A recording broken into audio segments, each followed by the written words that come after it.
Salut tout le monde, j'espère que vous allez bien, bienvenue sur En Roue Libre, la chaîne où, tu le sais, on teste tout un tas de voitures, mais toujours avec un regard de monsieur tout le monde. Je me suis dit que c'était quand même pas mal d'aller au soleil pour tester une nouvelle voiture et surtout pour entraîner un nouveau format que j'ai appelé En 2-2. 2 points négatifs, 2 points positifs pour donner un avis sur une voiture. La première qui va entraîner ce nouveau format, c'est... Tada! Une Mazda. Bah ouais, je me suis dit, tiens, Mazda, je connais pas. La CX-5, je connais pas non plus. Évidemment, avant de commencer ce nouveau format, tu n'oublieras pas quand même les fondamentaux, qui sont quoi? Bah de s'abonner à la chaîne, d'activer la petite cloche des notifications, de me laisser des commentaires, évidemment, et puis d'aller voir les autres vidéos de la chaîne, parce qu'il commence à en avoir quelques-unes. On est parti? Je commence à te connaître. Tu vas me dire, oui, le CX-5, c'est pas vraiment nouveau, mon gars, tu vas pas nous faire à l'envers, c'est pas un truc qu'on a jamais vu. Évidemment que c'est pas un truc que t'as jamais vu, c'est un dessin qui date de 2017. Le premier CX-5, lui, date de 2012. Mais ce dessin-là, que tu as devant les yeux, qui a été un petit peu remanié, un petit peu stylé ici ou là, par des petites touches, des nouveaux feux, des petits équipements en plus en moins, il date de 2017. Donc t'imagines qu'au niveau esthétique, ce CX-5-là, il a presque 5 ans dans la tronche. Donc t'as envie de dire, oui, il est pas spécialement nouveau. Enfin bon, il avait quand même une sacrée gueule, et il reste quand même assez actuel. Alors à quoi est-ce qu'on a affaire avec ce CX-5 millésime 2021? Bah un gros SUV qui fait quand même 4,55 m de long, 1,84 m de large et 1,68 m de haut, donc c'est quand même une bonne bête qui va bien. Et qui dit bonne bête qui va bien, dit quand même habitabilité. Et le premier truc qu'on a envie de regarder, tu me connais, hein, avant de démarrer quoi que ce soit, on va faire le test du coffre qui s'ouvre. Aïe, motorisé, ça c'est cool.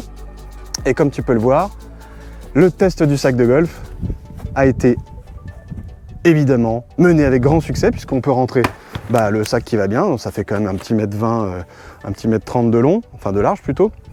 Donc du coup la largeur de ce coffre là est suffisante pour mettre pas mal de choses. On a 506 litres de capacité, donc tu vois qu'on peut mettre pas mal de matos de tournage, des chaussures magnifiques de golf, le petit manteau qui va bien, on a un petit filet qui est plutôt chic, voilà, on peut manier tranquillement et pouvoir, tu vois, fractionner les banquettes de façon simple et efficace de chaque côté, clac.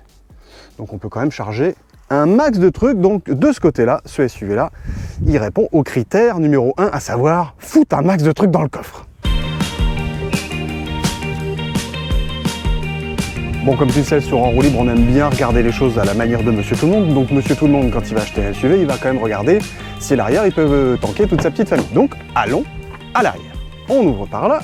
L'accessibilité est plutôt bonne, avec une porte qui s'ouvre en bien grand, donc ça c'est cool. Hop, tu rentres là-dedans, donc tu vois, il y a de la place aux jambes.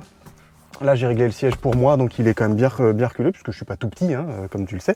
Et donc à l'arrière, pas vraiment de fioriture, c'est un peu à l'image de ce véhicule, on le verra dans les points positifs et négatifs qu'on détaillera un petit peu plus loin. Il n'y a pas de surprise dans un CX-5, ça répond à un cahier des charges assez simple, qui est de pouvoir trimballer toute la petite famille confortablement, de façon simple et sobre.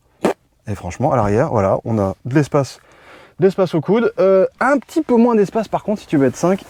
Là au milieu, tu risques d'être un peu serré, quoi. Tu vois, c'est pas... Bon, c'est un peu comme dans beaucoup de bagnoles, tu me diras. Tout ce qui est trucs pratiques du style les enfants que tu as envie d'accrocher derrière, tu as des attaches isofixes qui sont accessibles par ici. Voilà, avec une petite découpe qui va bien. Le ceinture, c'est assez sobre. Là, on a une petite option qui va bien, qui est le fameux cuir blanc. Ouh là là, c'est très joli. Un petit truc un petit peu surpiqué, voilà, bon, ça fait le job. Moi, je trouve que ça glisse un peu aux fesses, mais bon, c'est un détail. Et on va pouvoir passer à l'avant pour regarder d'un peu plus près ce qui se passe. Comme tu le vois encore une fois, les portes s'ouvrent vraiment très grand. Tu peux accéder très facilement à ta petite camionnette. Il faut quand même faire la petite marche typique des SUV. Et donc, on se retrouve au volant de notre CX-5. On va démarrer. On va au moins mettre son contact pour voir.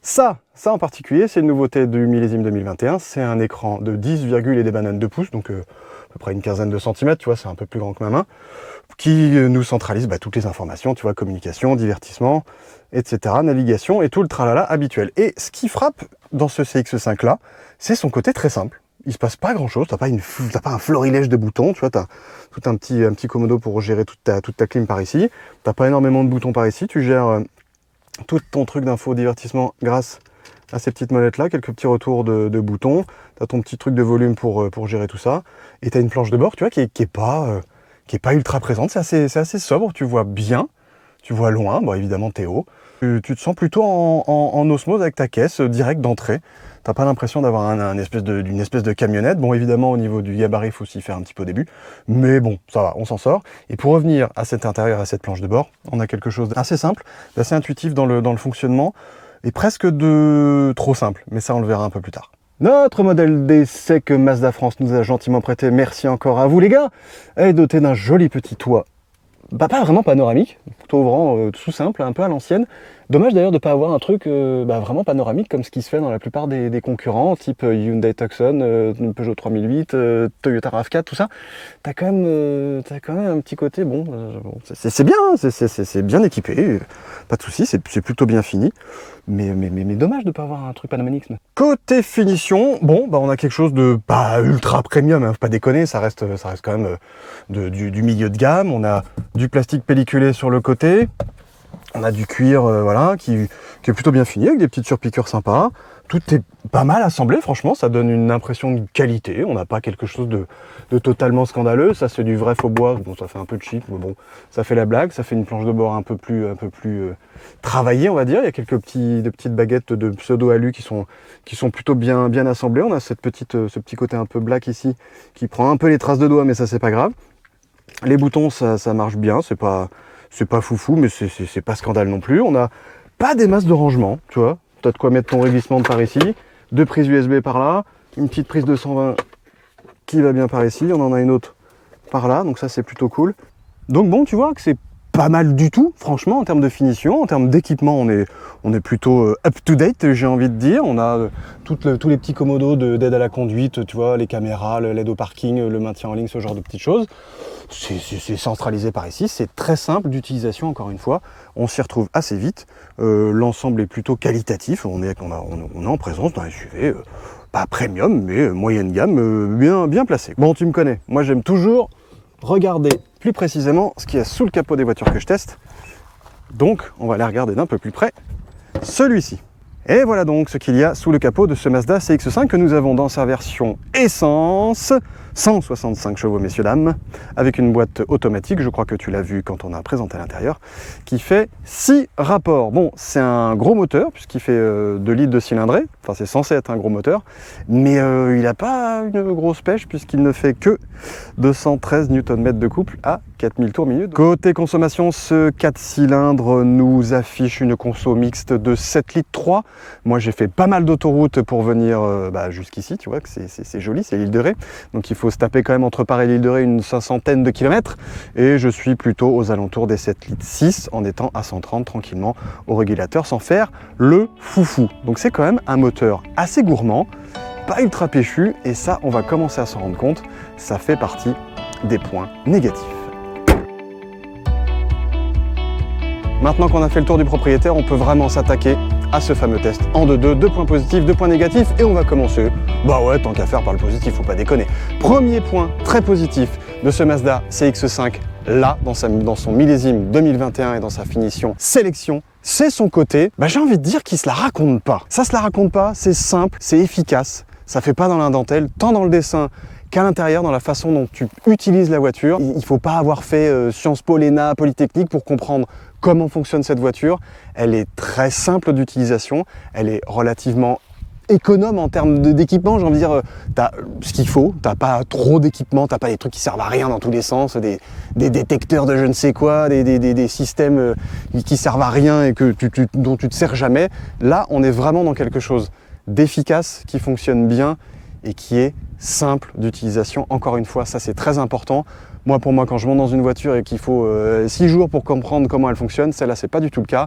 Tu arrives, tu t'y retrouves bien, tu as les boutons qui sont placés là où il faut, comme il faut. Le système de régulation de vitesse, par exemple, il suffit d'une borne sur la route pour comprendre comment ça fonctionne. Il n'y a aucun souci, ça marche très bien. La sono, c'est pareil, tu te règles exactement comme tu veux, tu te retrouves dans les menus qui ne sont pas un dédale labyrinthique comme c'est le cas sur certaines autres voitures de ce genre-là. Donc franchement, à ce niveau-là, premier point très positif, le côté simple et efficace de ce CX-5. Deuxième point très positif, c'est évidemment son agrément de conduite générale. Franchement, on a quelque chose de confortable, mais pas mou, pas raide non plus, mais qui répond bien aux sollicitations qu'on lui demande à des vitesses tout à fait normales. C'est pas une voiture qu'on a envie d'emmener à des vitesses folles, c'est pas du tout le programme et c'est pas du tout le but.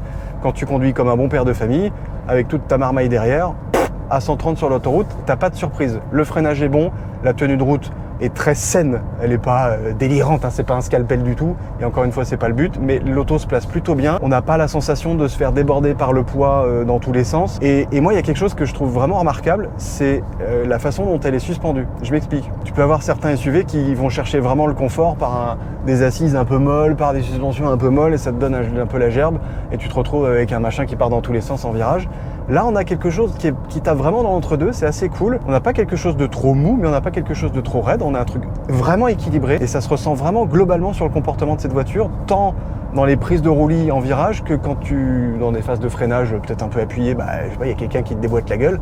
Tu as quelque chose quand même qui reste sain et c'est en ça que cette voiture, elle est vraiment équilibrée, qu'elle se prend pas pour une autre. Elle sait que c'est un SUV, mais c'est un SUV qui doit être sécuritaire, qui doit être agréable à conduire, qui doit être confortable. Et bah franchement, les gars, c'est réussi à ce niveau-là. C'est maintenant que ça va être beaucoup moins rigolo, parce qu'il faut quand même aussi trouver 2 points négatifs, et moi j'en ai trouvé 2 gros. Un qui est un peu le pendant du point positif qu'on a trouvé tout à l'heure, qui était celui de ce côté un peu simple d'utilisation de ce Mazda CX-5 là. C'est presque un peu trop simple, et c'est presque désuet. Cette voiture-là, on l'a dit en introduction, elle date de, en gros, dans son dessin, 2017. Évidemment, elle a été un petit peu remaniée, il y a eu du petit retravail sur les feux, sur 2-3 éléments de design, mais elle commence à dater, quoi, clairement, et ça se sent énormément dedans, et on va y retourner pour être sûr que vous comprenez bien ce que je veux dire. On va mettre le contact, on va même démarrer d'ailleurs, tiens, tant qu'à faire. Bon, tu vois, ça c'est cool, ça j'aime bien, ce côté, on reste dans l'analogique, à part sur le compteur du milieu où c'est quelque chose de digital, mais on reste sur quelque chose d'encore une fois simple, mais presque un peu désuet, quoi, par rapport à ce qui se fait.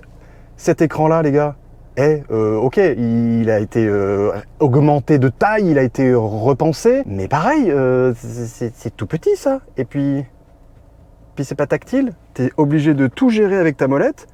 On s'y fait, mais c'est quand même pas très très pratique et c'est quand même cool d'avoir quelque chose de tactile, quoi, tu vois. Un petit truc aussi, tout bête, mais il n'y a que des prises USB classiques, USB-C, il n'y a pas. Recharge à induction, non, il n'y a pas. Et on se retrouve quand même dans un SUV relativement, pas premium, mais quand même un petit peu de bonne gamme et de bonne facture. C'est quelque chose qui est présent chez les concurrents, les gars. Hein. La recharge à induction, les prises USB-C, là, c'est pas trop le cas. Hein. Ça, c'est point négatif de ouf, quoi. Le deuxième point négatif, il faut aller le chercher au volant, et c'est clairement l'agrément du moteur essence de ce CX-5, 165 chevaux pour 1,5 tonne. Bon, t'as envie de te dire, voilà, avec un bon moteur de litre, un peu péchu à bas régime, pourquoi pas, ça peut le faire. Mais là, je mets le pied dedans, il se passe rien. Tu mets 3 plombes à la lancée, la voiture, c'est un enfer sur des petites routes comme celle qu'on a ici à l'île de Ré, où de temps en temps, il faut assez rapidement doubler, je sais pas, un tracteur qui transporte des huîtres ou ce genre de truc. C'est pas génial. C'est moins gênant sur autoroute quand la voiture est lancée, il n'y a pas de souci. On est à l'aise, le moteur répond relativement bien, il n'y a pas forcément besoin de trop rétrograder, et surtout on n'entend pas le moteur hurler.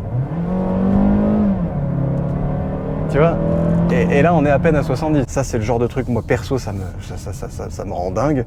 Je peux le comprendre sur des moteurs type hybride, où c'est vraiment la façon qu'on a de conduire, c'est-à-dire de lancer la voiture très fort, et après de relâcher l'accélérateur pour profiter d'un maximum de ce côté hybride. Mais là, on a un bloc moteur essence classique. Mais il se passe rien. L'agrément de ce moteur, il est vraiment pas bon. Et il est clairement dépassé, il est clairement désuet.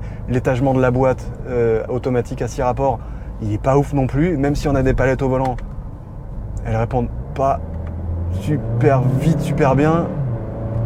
C'est pas scandaleux, mais c'est presque là où tu as envie de la prendre aux palettes éventuellement si tu as envie de faire un peu mumuse. Mais encore une fois, c'est pas le but.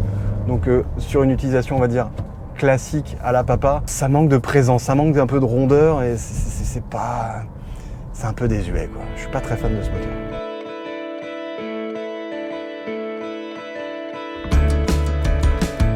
En conclusion, je crois que tu l'as bien compris, ce CX-5 là, il est un peu dépassé, malgré quelques améliorations esthétiques. Moi, je le trouve toujours actuel dans son dessin, dans son design, dans la façon dont le coup de crayon est amené. C'est quand même assez joli, c'est moderne pour un SUV, c'est pas un gros tata de machin moche, ça a quand même une petite tronche, mais franchement, ça mérite, à l'intérieur et surtout au niveau technologie embarquée, une remise à niveau, mais de dingue, pour rattraper ce qui se fait de très très bien aujourd'hui, à savoir Hyundai Tucson, Peugeot 3008, Toyota RAV4, tout ça, c'est équipé un peu mieux et beaucoup plus complet que ce CX-5 là dans son millésime 2021, encore une fois, puisque au moment où on a prêté celui-là, eh ben le millésime d'après, il venait d'arriver, enfin il venait d'être annoncé, donc peut-être que le prochain sera un petit peu mieux. Il y a aussi un truc vraiment important à noter, c'est que ce CX5 là, dans son millésime 2021, ne propose que 2 types de motorisation, diesel et essence, et qu'il n'y a pas d'hybridation au menu, les gars. Eh oh, c'est un peu la tendance en ce moment, non? Je sais pas, enfin, oh, bah oui, ça serait quand même bien d'avoir une